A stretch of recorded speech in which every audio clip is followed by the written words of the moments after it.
Kemudian pertanyaan tadi yang kedua adalah terkait dengan pemimpin perempuan. Ini kok ada bias gender di dalam proses pilkada kemarin yang terlantik itu Bu Rini, kemudian Bu Ipo, kemudian Bu Ikvina, baru 3 itu. Yang lainnya kemana? Nah ini bukan sebetulnya pada posisi presiden gubernur memilih dan melantik, tetapi pada sebelumnya proses sebelum kontestasi pencalonan ada nggak yang selanjutnya bisa menampilkan itu. Taruhlah kita memberi contoh di Kabupaten Blitar. Bu Rini Syarifah itu kan orang yang menurut saya orang yang hebat karena dia bisa melawan atau berkontestasi dan memenangkan dengan petahana. Bayangkan di Blitar, mohon maaf, kelompok atau masyarakat yang mayoritas nasionalis.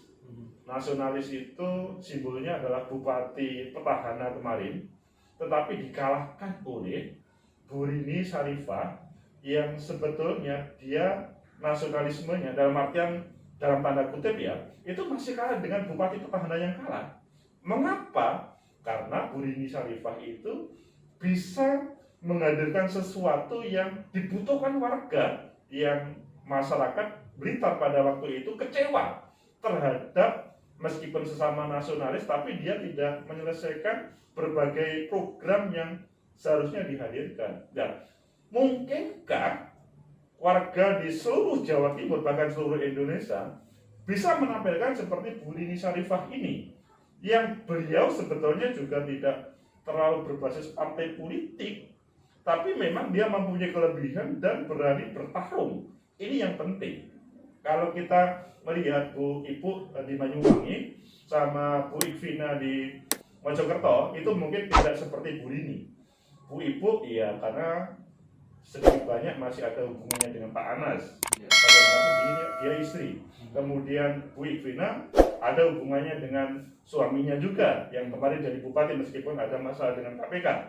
Tapi sekali lagi, seandainya setiap daerah itu bisa menampilkan seperti Bu Rini Syarifah, saya yakin bisa-bisa seluruhnya yang dipilih itu adalah perempuan semuanya. Jadi bukan masalah misalkan gubernur atau presiden memilih dan melantik, tetapi proses politiknya dari awal tidak ada hal yang kemudian menyuarakan perempuan. Kemudian yang ketiga adalah terkait dengan apa itu namanya tadi, korupsi ya. Apakah kemudian tadi gimana pertanyaan korupsi tadi? Apakah? Ya, tapi yang pasti ini ya, Pak Agus tadi yang korupsi sebenarnya juga sudah terjawabkan di awal tadi bahwa kita harapkan pun ini dari seluruhnya ini bisa bersih dari korupsi itu sendiri. Tapi kali ini Pak Agus yang cukup menarik adalah yang disampaikan tadi Bu Nurul ini semoga bisa menjawab ya untuk kesetaraan gender, karena memang wanita berarti harusnya dari awal ya berarti ya Pak ya? Iya, dari awal. Proses awalnya sebenarnya. Coba kita lihat aja di Trenggalek itu tidak ada perempuan calon. Di Sumeneb calon ada, tetapi sekarang juga terpilih itu pun wakil. Seperti Bu Dewi Khalifah. Bu Dewi Khalifah itu ya beliau adalah ya Allahumma firlahu, maksudnya suaminya kemarin meninggal dunia pada waktu proses kontestasi dan beliau tetap terpilih, Bu Dewi Khalifah. Kemudian yang ketiga di Situbondo tidak ada, di Ngawi tidak ada perempuannya. Kemudian di Ponorogo juga perempuan, juga Bu Lisdiarita. Posisi kalau saya boleh mengupas di Ponorogo ini, Pak Sugiri sama Bu Lisdiarita itu adalah pasangan yang hebat, meskipun hanya didukung oleh berapa 7 atau 9 kursi.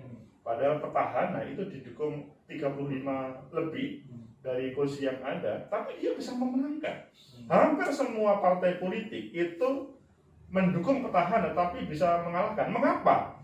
Karena gabungan Pak Giri itu adalah orang yang 2015 kalah dalam berkontestasi.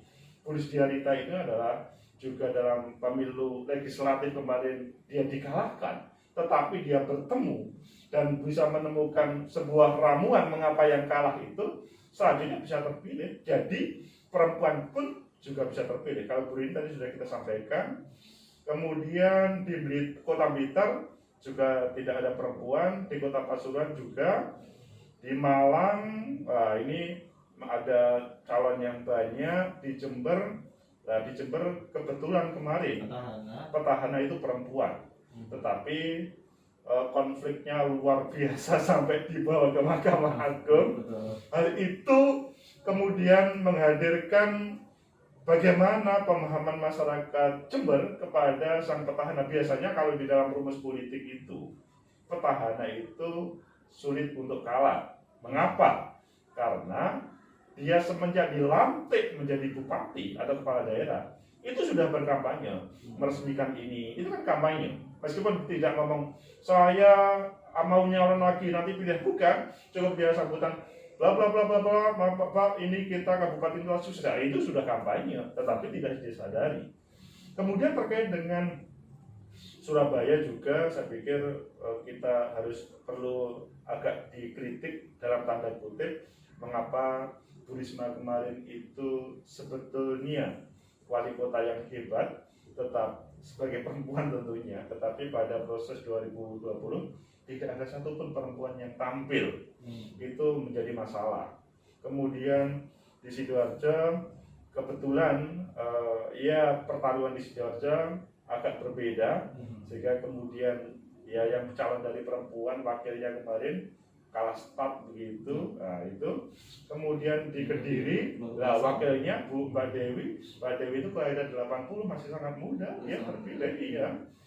Kemudian di Lamongan, kalau berbicara Lamongan, memang ini dua wakil bupati perempuan calon, tapi kemudian ya kontestasinya agak rumit. Di Gresik, Bu Aminatun itu seorang guru, dan dia bisa menjadi terpilih, kan hebat. Kalau misalkan taruhlah ada seperti Bu Rini di Blitar, ada seperti Bu Aminatun di Gresik, atau Bu Lisdiarita di Ponorogo, maka kemungkinan perempuan-perempuan itu bisa tampil di panggung politik, tidak hanya tampil berkontestasi, tapi bisa memenangkan juga. Begitu Mas Wahizan. Baik, berarti sejatinya untuk calon-calon yang perempuan diharapkan tadi untuk bisa setara begitu ya. Ada banyak lah setidaknya, tidak hanya menjadi wakil tapi jadi pemimpin, tapi juga dalam jumlah yang tidak hanya 1-2 begitu saja. Ya dari awal berarti kita harus memberikan dukungan juga begitu untuk para kaum wanita ini ya. Terima kasih. Dan kali ini Pak Agus, karena durasi juga, saya coba untuk menyampaikan jika 100 hari ini menjadi taruhan begitu ya, untuk program kerja yang menjadi prioritas. Tadi sudah ada kesehatan yang memang menjadi utama untuk di saat ini. Lalu juga mungkin dari pengangguran pun juga menjadi masukan begitu ya. Bagaimana mengentaskan pengangguran, karena pandemi COVID-19 benar-benar menampar dari seluruh sektor, tidak ada satupun yang terselamatkan, berakhir dengan banyaknya pengangguran yang terjadi. Kalau Anda melihat program kerja prioritas kepala daerah baru untuk saat ini, apakah memang mereka akan sangat serius sekali atau mereka justru akan terganggu dengan pandemi COVID-19 ini? Saya melihatnya mereka yang terpilih akan langsung fokus serius dengan janji visi misinya program kemarin, kecuali kepala daerah yang terlantik itu adalah dia terlalu bingung dengan politik uang yang dilakukan.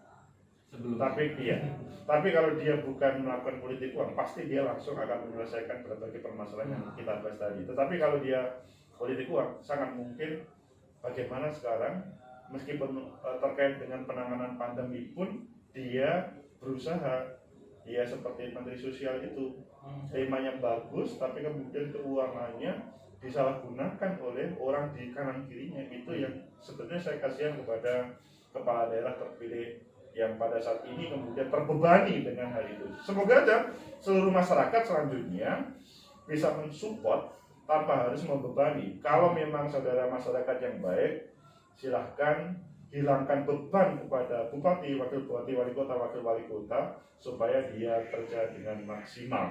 Sehingga apa yang menjadi kecurigaan tadi terkait dengan apakah bisa, apakah ketika mereka tidak punya beban, pasti terlaksana semuanya. Oke. Tapi tadi sempat ada penelpon di awal, Pak Agus ini, Pak Theo ini menanyakan bahwa 100 hari ini adalah kesempatan untuk menyamakan visi dan misi saja sebenarnya, bukan program kerja. Jadi visi Menurut Anda misi, seperti apa? visi misi itu selanjutnya di dalam proses pembangunan itu ditindaklanjuti dalam program kerja. Tetapi bahkan kalau kita melihat pada waktu pendaftaran di KPU, sudah ada visi misi program, ada visi misi, kemudian ada program. Tidak mungkin seorang calon kepala daerah itu tidak mempunyai program. Meskipun dalam hal yang katakan tadi menyesuaikan itu memang kadang-kadang agak menyesuaikan dengan kekinian, tetapi masih 9 Desember ini ada masih Februari Maret ya, masih 3 bulan. Masa sih terjadi perubahan yang toh pandemi pun masih sama. Hal yang terkait dengan pandemi masih sama, perekonomian efek dari pandemi juga masih sama, jadi relatif. Lah, terkait dengan mensinergikan memang pada kesempatan ini bupati, wakil bupati, wali kota dan wakil wali kota terpilih itu konsolidasi serius bagaimana penanganan. Ya sekali lagi yang kita sampaikan tadi 100 hari itu adalah sebagai simbol dari 5 tahun itu. Kalau sekali lagi didukung oleh semuanya, tidak membebani, kemungkinan besar akan lancar semuanya, Mas Rizal.